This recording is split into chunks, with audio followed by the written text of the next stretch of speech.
mga kasari! Hello mga sisi! Magandang araw sa lahat! Kumusta na ang mga magaganda kong sisi? Ayan, hindi ako makatulog kung hindi ko ito gawan ng vlog. Ayan, hindi ako makatulog. Lagi ko itong pabalik-balik na binabasa. Ayan, ipakita ko sa inyo. Ayan o, di ba? Ayan, nakita nyo? Hindi nakakabuhay ng pamilya ang tindahan, libangan lang ito. Di ba Kuya Dave? Libangan lang ang tindahan. Hindi tayo nabubuhay dito. Di ba? Libangan lang ang tindahan, hindi nakakabuhay ng pamilya. So, bago ko yan sagutin, tingnan muna natin ang aming tindahan. So, ito lang naman yung aming tindahan. Ayan, kunting ikot lang. Oh, ito yung aming tindahan. Ito ba yung sinasabi na hindi nakakabuhay ng pamilya? Ayan, ikot-ikot muna tayo para makita kung ano ba kalaki yung ating tindahan at hindi nakakabuhay ng pamilya. Comment kayo dyan, mga sari-sari store owner. Okay, ako uupo para maliwanag ang ating pag-uusap.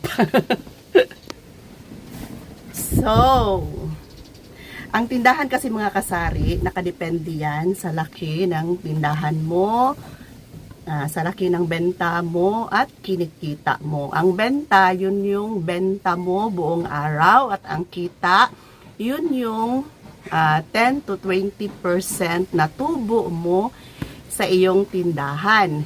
Yun ang kita. Okay, so yun na nga, nakadepende sa laki ng tindahan mo, sa laki ng kita mo. So, siguro may mga tindahan na maliit lang, kunti lang yung laman, tapos doon nila kinukuha yung kanilang pang-araw-araw na gastusin. Siyempre, kung maliit lang yung benta mo, kunti lang yung kita mo, hindi talaga siya pwede. Kasi nga, sa mahal pa naman ang bilihin ngayon, tapos lahat na doon mo kinukuha. Tapos yung iba namang tindahan, ay siyempre nakikita siguro nila sa ibang or sa paligid nila na nagtitinda yung iba, tapos sila gusto din nilang magtinda. And syempre hindi na ganoon kalakihan ang kanilang kinikita kasi marami na silang tindahan. So kaya nasabi nila na hindi nakakabuhay ng pamilya ang tindahan. Siguro yung iba ay yung tindahan ginagawa nilang libangan kasi nga yung mga anak nila ay tapos na sa pag-aaral and retire na sila, may natatanggap na silang pension, tapos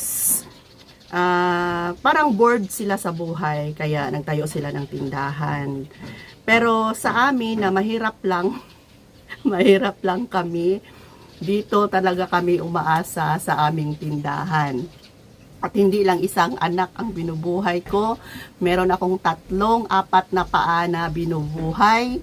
Tapos yung isa ay may sakit pa sa puso, si Popoy ko na kailangan meron siyang maintenance sa puso na nagkakahalaga ng 80 to 100 araw-araw. So lahat yan ay dito kinukuha sa aming sari-sari store. So balikan natin ang mga nakaraan, 2010, ano na ba ngayon? 2026, di ba? April. So 2010, umuwi na si Kuya Dave dito, hindi na siya nagtrabaho. Nag-stop na. Siyempre, kung walang trabaho, wala na ding sahod. So, lahat ng expenses, bayarin, 2010. Ngayon, 2026, ilang years na? 16 years.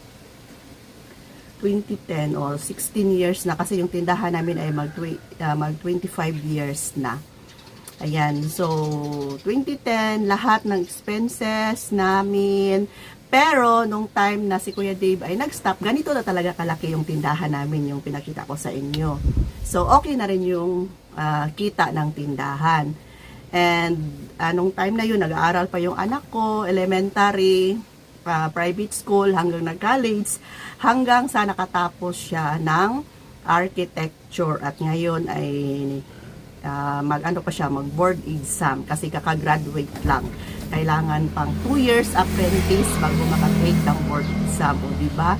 Lahat ng expenses, kuryente, pagkain, gamot, insurance, pag-ibig ko, pag-ibig ni Kuya Dave, PhilHealth naming family, plus nadagdagan ng PhilHealth ngayon kasi si Kring ay ano na siya, kailangan na siyang may sariling PhilHealth kasi hindi na siya pwedeng ikarga sa amin.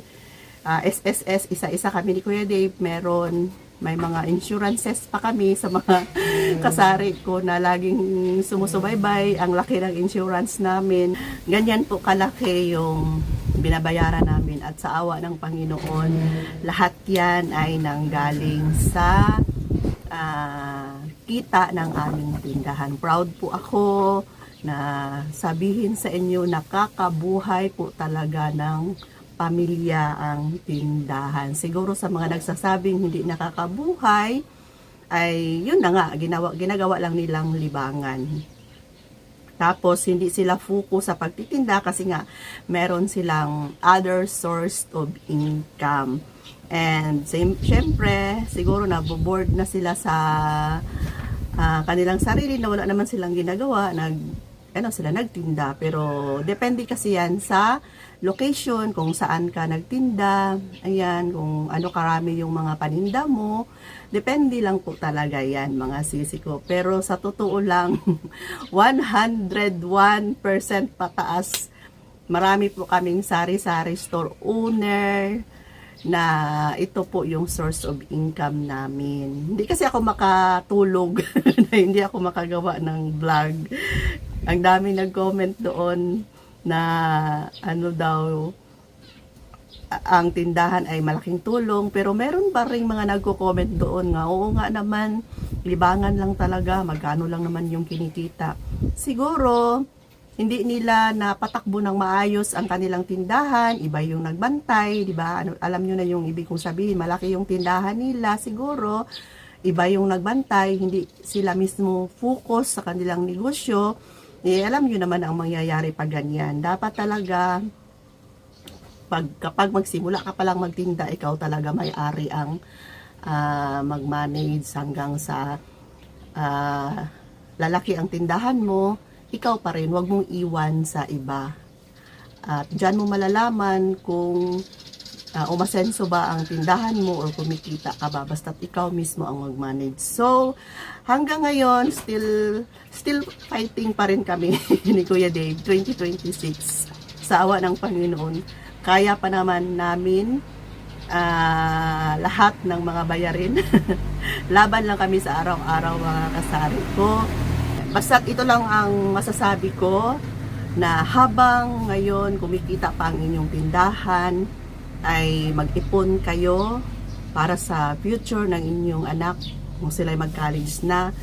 Huwag gasto ng gasto, ayan, party doon, party dito, para pagdating ng panahon na hindi naman talaga lahat ng panahon ay piyesta o Pasko, di ba?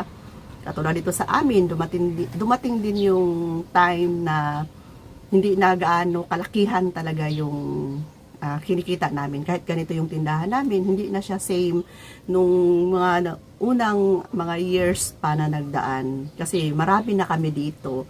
At least naman lang, pagdating ng panahon, hindi talaga natin maiwasan na magkaganyan.